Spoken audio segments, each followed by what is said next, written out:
What is inner work really?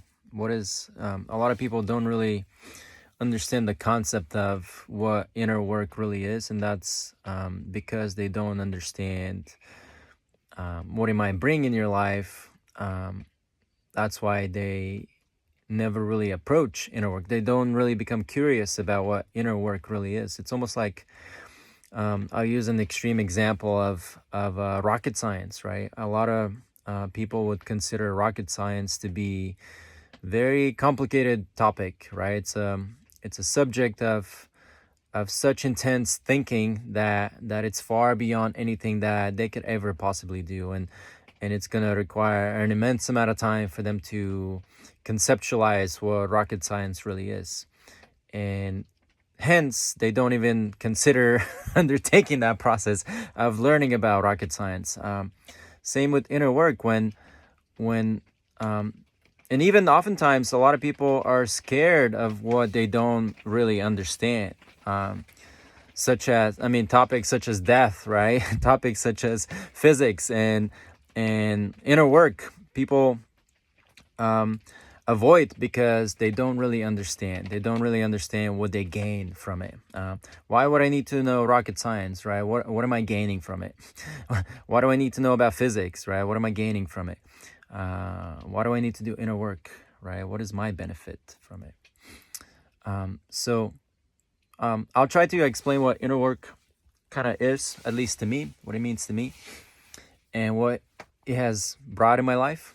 And I'm sure most of you guys could relate because everybody on a certain level has done some sort of inner work, whether it's from an illness, from an accident, recovering from a loss, or just a new path in life. Everybody maybe has hit a brick, has stumbled upon a hurdle where they needed to reevaluate their approach and consider a new way, right?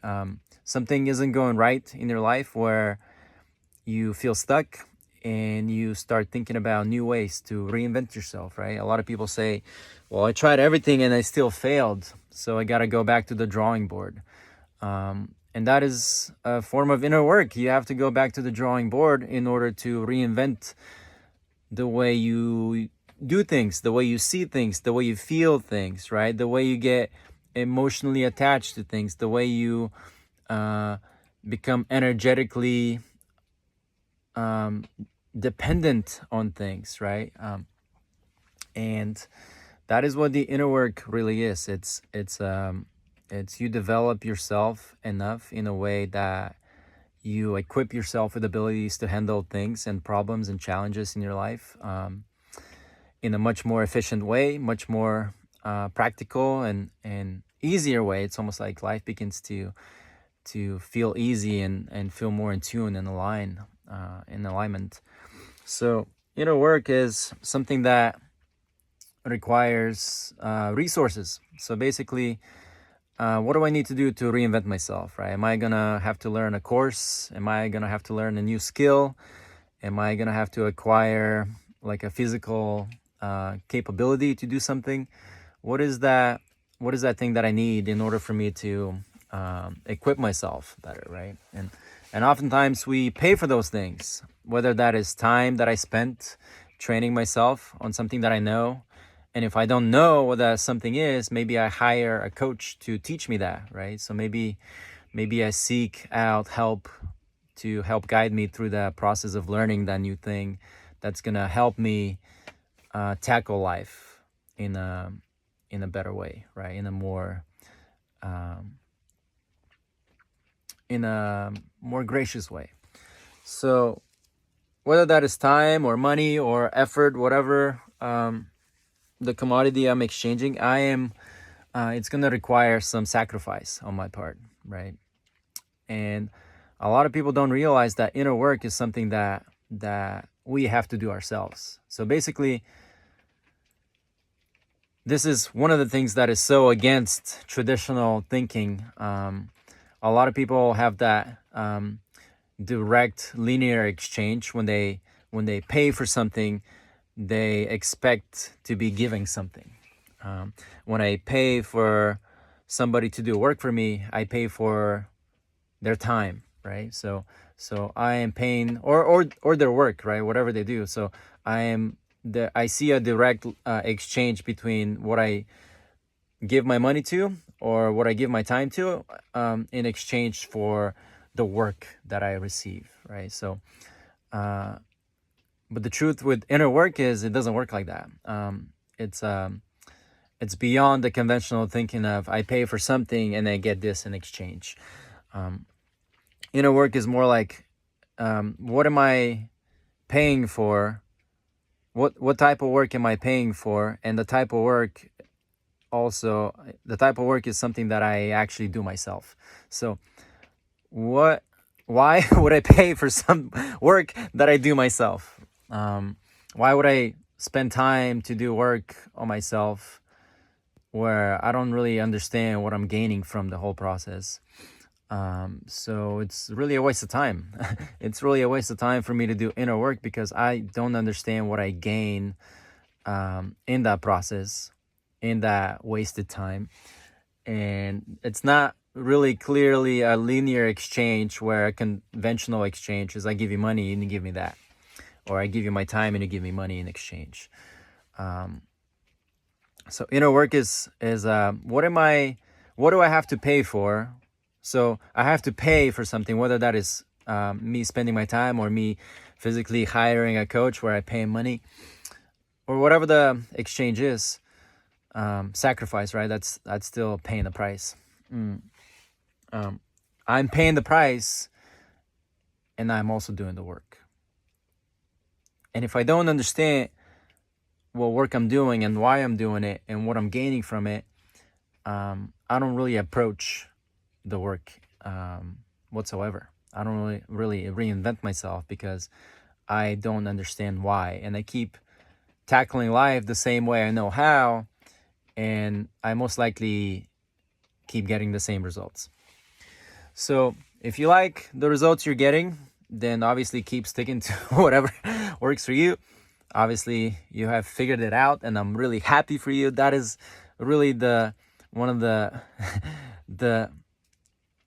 the things that I'm really excited about, is to see that when people have figured it out, they really don't they really don't need me to listen to me. That's really, and I'm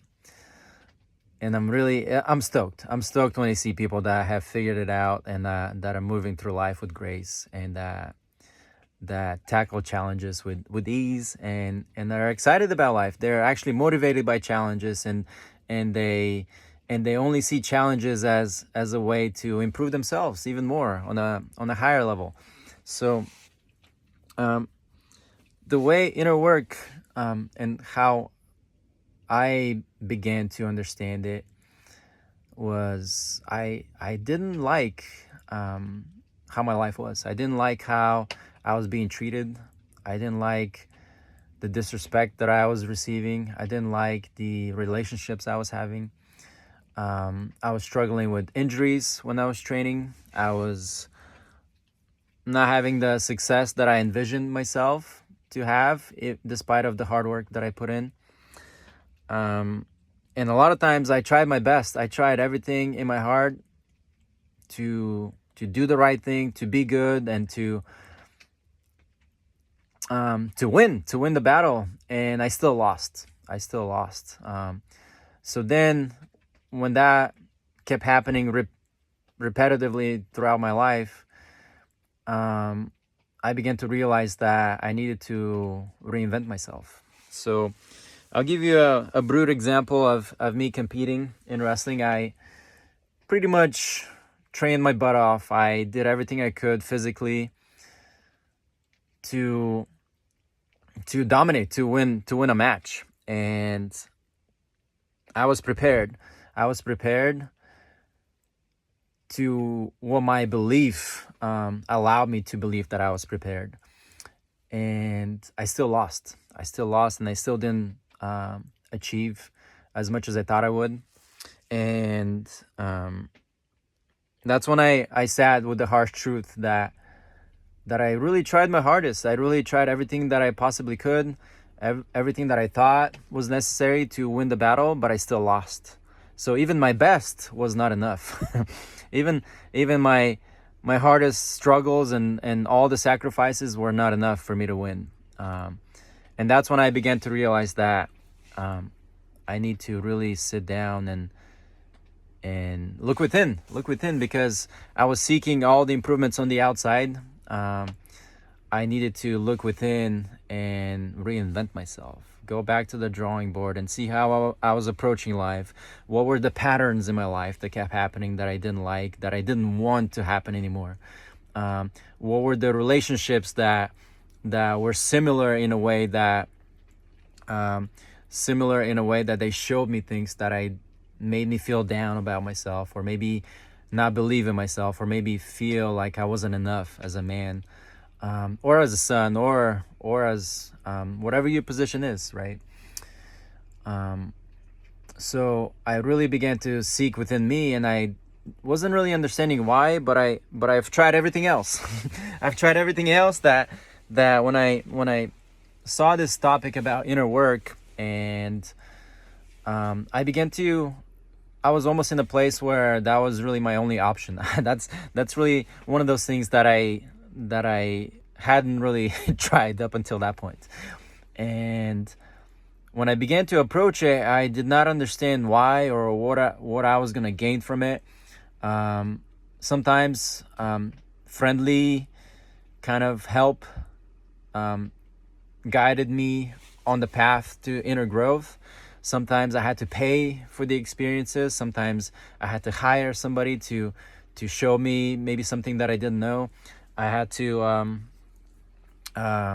invest time in myself to think critically about what needed to happen and what needed to change. I needed to learn skills like meditation,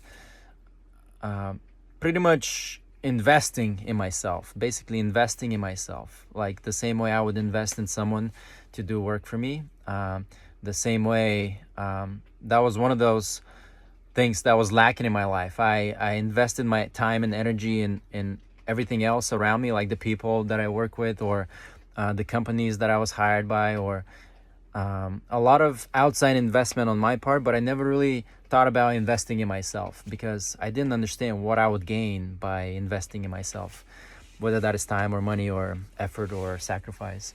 So when I approached that topic of inner work and I began to understand investing in myself and what that really means, I had to approach it. I had to understand that I wasn't gonna understand what I'm gonna gain back instantly.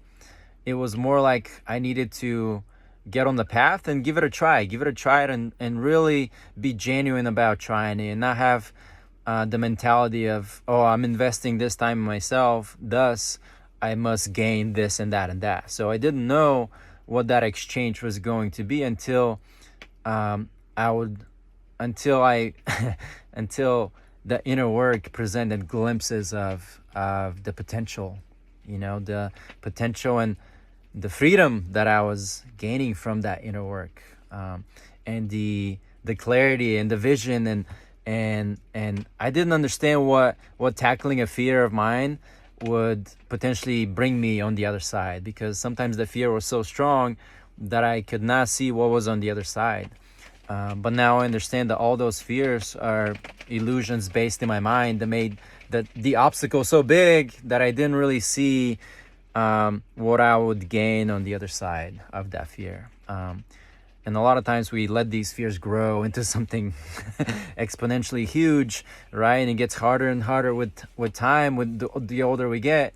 So I thought, well, when am I going to be approaching this inner work? When I am physically not capable of doing it, when I'm not strong enough to do it, when I'm on my deathbed?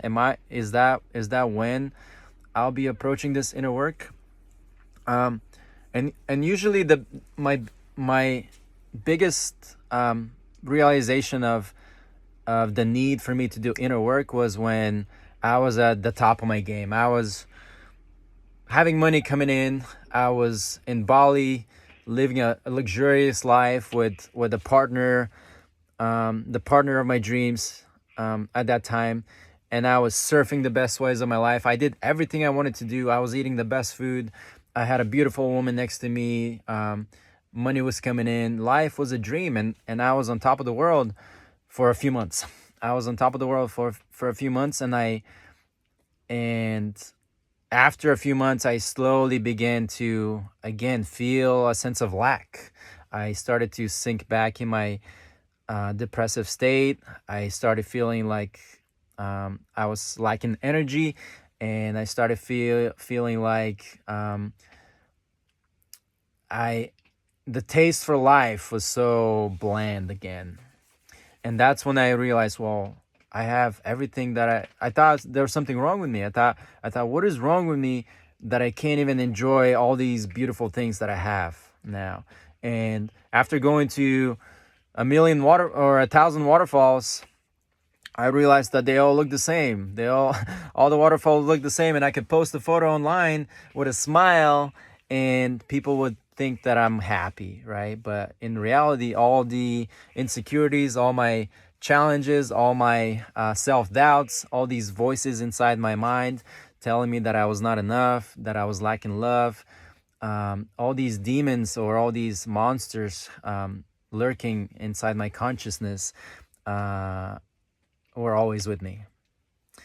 And when I was on top, having everything and doing everything that I wanted, when I did that for a while, those things started to not feel good to me. It's like they began um, to lack um, the energy that I was receiving from them. Almost like I was doing surfing in order to feel a dopamine or adrenaline or whatever I was lacking within myself. I would seek love from my partner because I couldn't give myself the self love, and I would be lustful in that relationship. And that when I did not get that, I would suffer and feel like I'm not enough. And I was using, yeah, everything externally. I was almost like my relationship with all my external, whether that is relationship or activities that I was doing or things I was eating. I was seeking something that I was not providing myself already. And that's when I realized that things have to change from the inside. Um, there's a lot of um, poetic things about change comes from within, right? Um, it's a it's a strong concept to understand that in order for me to experience change on the outside, I first need to see change on the inside. And that's when I began to approach inner work, and um, the more and more I kept doing that, the more I began to realize the potential benefits that I was receiving from that work. And not having the expectation of what I would receive allowed me to um, tackle this in an open-minded state where I didn't really have any expectations. No, I just knew that was really the last thing that I did not try, right? I thought that gaining external things on the outside would make me happy and fulfilled and satisfied in my life, but I realized that was only as capable I was to receive that on the inside. So I wasn't able to receive my partner's love because my capacity to receive that love was not was was not developed enough. A lot of times, love is all around us, but something within us is blocking it from us receiving that love. And just with everything else, right? Somebody does something nice to you, or maybe gives you a compliment. Something inside us is blocking that too, where instead of a compliment, we think negatively of ourselves. So we think that somebody's being spiteful, or not spiteful, but not saying that in a genuine way. They're only saying it to make us feel embarrassed or something else, right? We're not able to accept that compliment. And the more I began doing inner work, the more I realized that um, the things that I received on the other side of my fears and insecurities, and once I faced all these monsters inside me, I realized that that is worth more than anything that I ever acquired in my life. Um, I really could not put a price on the things that I was gaining from the inner work that I was doing, and that compelled me and that inspired me to do more of it. I noticed healing in my body. I noticed healing around the people around me. I noticed more clear communication amongst my family, because I believe that family is like the first place where we could really learn communication. How can we be respected, right? How can we respect different opinions and still love each other?